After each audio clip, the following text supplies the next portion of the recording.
If love was enough, they would have spent forever together. But sometimes, love loses to time and money. Nobody prepares you for the day you realize that the person you love might not become the person you marry. This is the story of David and Destiny. They met at the university library. David was in his final year. Destiny was 2 years behind him. It started with a simple conversation over a borrowed notebook. Then came late-night study sessions, long walks after lectures, shared meals when money was scarce, and countless phone calls that lasted until sunrise. Before they knew it, they weren't just classmates anymore. They had become each other's home. For a year and a half, they built a love that felt unbreakable. They celebrated birthdays with almost empty pockets. They comforted each other after difficult exams. They dreamed about renting a tiny apartment after graduation. They laughed about the names of their future children. And every time they looked into each other's eyes, they made the same promise. No matter what happens, we'll get married. Life felt simple then. Love felt enough. When David graduated, he held Destiny's hands tightly. Give me a little time, he said with a smile. I'll build a life for us. She believed him. With all her heart. Months later, Destiny finally told her parents about David. She expected questions. She expected concern. She didn't expect rejection. Her father barely let her finish. He's just out of school. He has no stable job. No house. No business. What exactly does he have?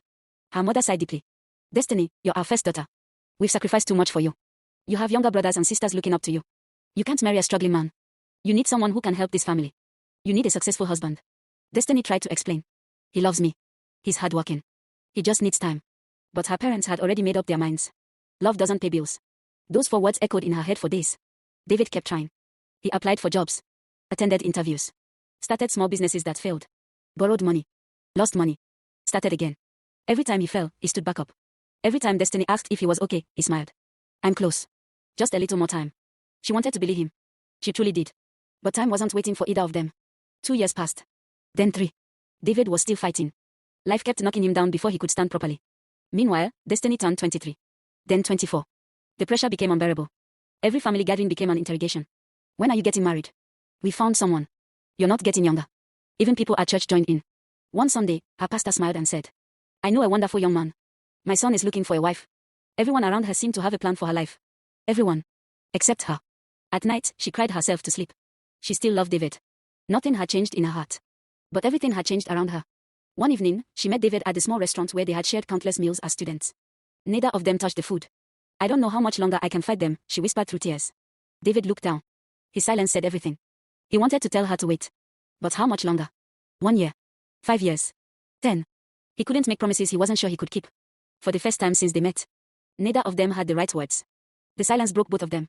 Weeks later, Destiny said yes. Not because she had fallen out of love. But because she had run out of time.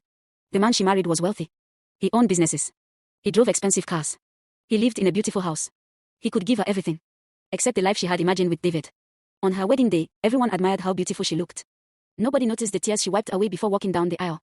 They thought they were tears of joy. They were actually tears of goodbye. David didn't attend the wedding. He couldn't. Instead, he sat alone in the tiny apartment he had finally managed to rent. On the table lay a small velvet box.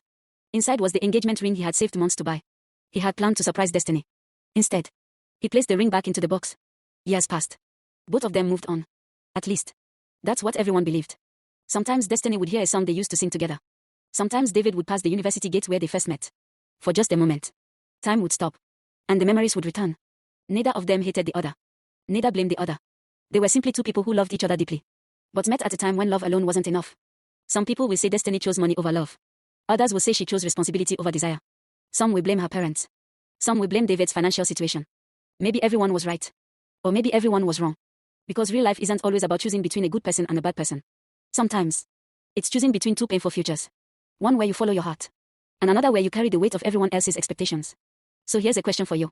If you were Destiny, would you have waited for love? Or would you have chosen financial security before it was too late?